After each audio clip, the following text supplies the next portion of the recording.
তবে ঢাকা না ঘুমালেও এই রাতের আধারেই জেগে ওঠে এক অদৃশ্য আতঙ্ক। নির্জন অন্ধকার গলিগুলো হয়ে ওঠে অপরাধের আখড়া। পথচারী, বাইকার, সিএনজি চালক কিংবা একা চলাচলকারী নারীরা প্রতিনিয়ত পড়ছেন ছিনতাইকারী ও সশস্ত্র চক্রের কবলে।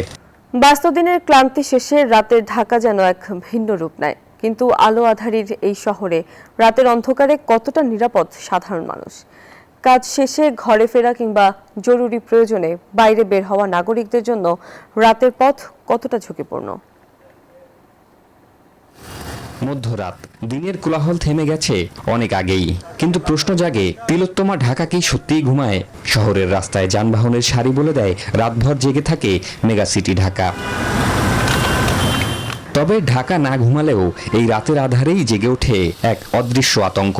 নির্জন অন্ধকার গলিগুলো হয়ে ওঠে অপরাধের আখড়া। পথচারী, বাইকার, সিএনজি চালক কিংবা একা চলাচলকারী নারীরা প্রতিনিয়ত পড়ছেন ছিনতাইকারী ও সশস্ত্র চক্রের কবলে। এই জায়গাটাই খুব ডেঞ্জারাস এলাকা, বুঝছেন তো। এই জায়গায় অনেক রকম ঝামেলা হয়। যারা শহরে কিছু না বুঝে, দেখা যায় যে 4-5 জন পোলা এসে সবকিছু নিয়ে যায়। অনেক যাত্রী আছে যারা মানে বইলা নিয়ে যায় হয়তো বা ছুরি মুড়ি ঠেকায়া টাকা পয়সা মোবাইল টোবাইল রেখে আবার ছেড়ে দেয়। অটো চিন্তাই করে লইয়া যা এবং মানুষের চাপাটি দিয়া ছুরি দিয়া পুষ দেয়, মানুষের তো টাকা পয়সা যা আছে এটি লইয়া যা।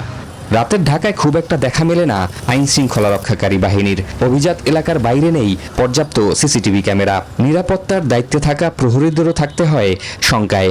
বইটা ওই যে চিন্তাইকার আসে, পোলাপান আসে, এইদিক সেদিকে আসে। এখানে তো বই তো খুব মারলো, নাহলে যে কোনো একটা ফার্মার এগুলো শেষ। চিন্তাই হচ্ছে, ডাকাতি হচ্ছে, রাজানি হচ্ছে, বিভিন্ন অপকর্ম হচ্ছে। শহরবাসী চান ভয় ছাড়া নিশ্চিন্তে বাড়ি ফেরার নিশ্চয়তা। রাতের আধার যেন কেবলই বিশ্রামের হয়, আতঙ্কের নয়। শিহাব জাহিদ, নিউজ 24, ঢাকা।